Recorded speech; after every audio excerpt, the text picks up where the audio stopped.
Devil May Cry series has had quite a run. The first redefined the hack-and-slash genre, the second was one of the most disappointing sequels ever, and the third was a return to form. Now Part 4 is here for the PlayStation 3 and Xbox 360, but is it Slatanic bliss or a total miss?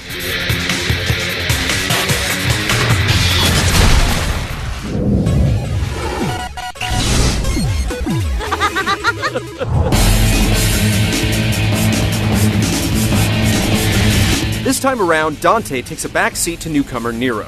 Not that it's easy to tell the difference between the two.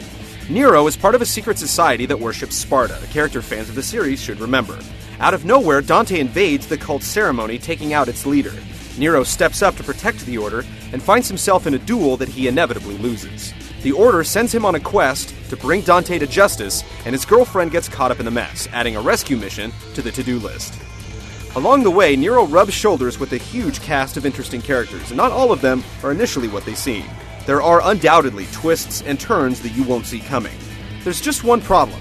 It's all tarnished by some of the corniest writing ever. Well, if the kid screws up, then I'll just have to kick his ass. We don't know if it's the language barrier or just renting too many straight-to-rental action flicks, but the constant one-liners in DMC4 are neither funny nor clever. Hate to interrupt, but I want to wrap this show up before the cavalry arrives.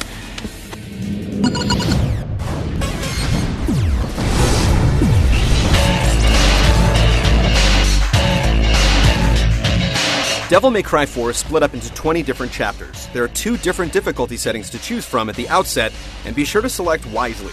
If you get halfway into the game and find that it's too challenging, you can't knock it down to easy and continue on. You have to start from the beginning again, and we definitely had problems finding a happy medium. Damn it! Linearity is the order of the day here. There's just one way to get through the game. Surprisingly, there's a good bit of backtracking to be done, and with no waypoint indicator or list of mission objectives, there's certainly the possibility of running around aimlessly. Still, most of the challenge in DMC4 does not come from solving puzzles or pathfinding. Compared to most high-profile action games these days, you'll get a lot of playtime out of Nero and Dante's adventure. In addition to the main quest, there's a series of secret missions hidden throughout the game, and only the most skilled players will be able to get through it in less than a dozen hours on the default difficulty setting.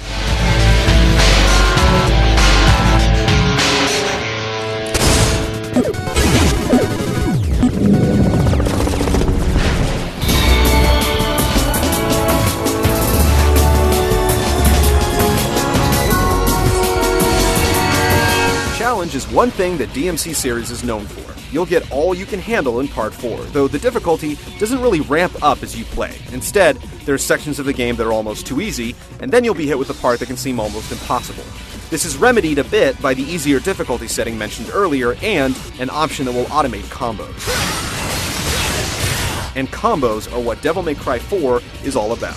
The fighting system is 100% offensive and incredibly deep. For the novice, understanding how it all works will be a bit too much, and there are definitely parts of the game where you'll have to master some of the intricacies to move forward. The big addition to Nero's combat skill is the Devil Bringer, his possessed arm that allows him to snatch enemies out of midair and slam them to the ground. It's also used to reach ledges that are too high to jump to. Just like Nero's swords and guns, you can level up the Devil Bringer using orbs that you collect from fallen foes and smashed objects. Orbs can also be spent to buy extra health and magic, upgrade weapons, or learn new abilities altogether. About 2/3 of the way through the game, you get to take control of the old hero, Dante. He still has his 4 different attack styles from DMC3, except now you can switch them on the fly using the D-pad, which is a simple yet appreciated feature.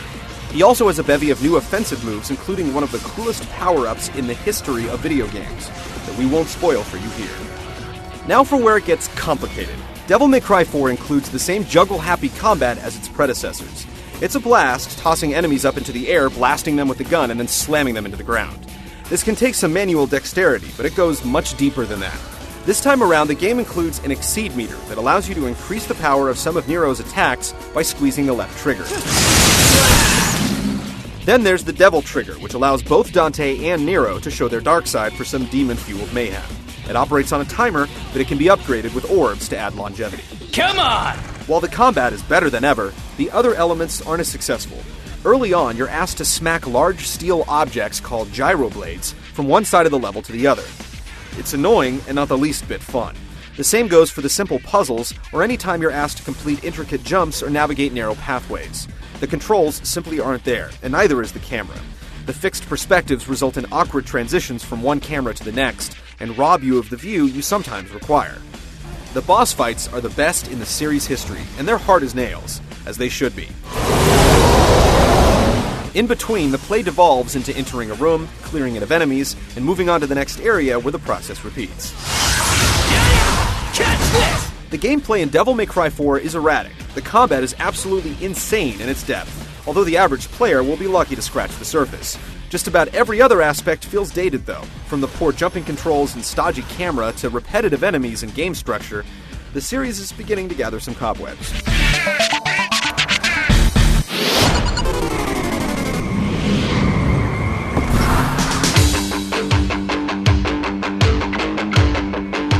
Capcom has quite a reputation for making stunning games, and that won't be tarnished with Devil May Cry 4.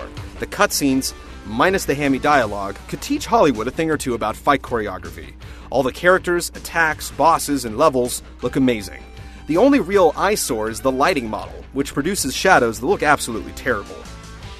The music is generally great, but the track that plays during combat sounds like a reject from a Ministry album from the early 90s.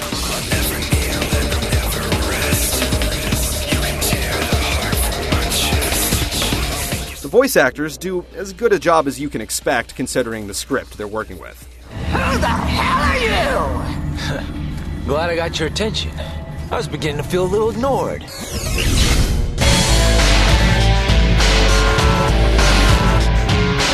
Devil May Cry 4 is totally saved by its combat system.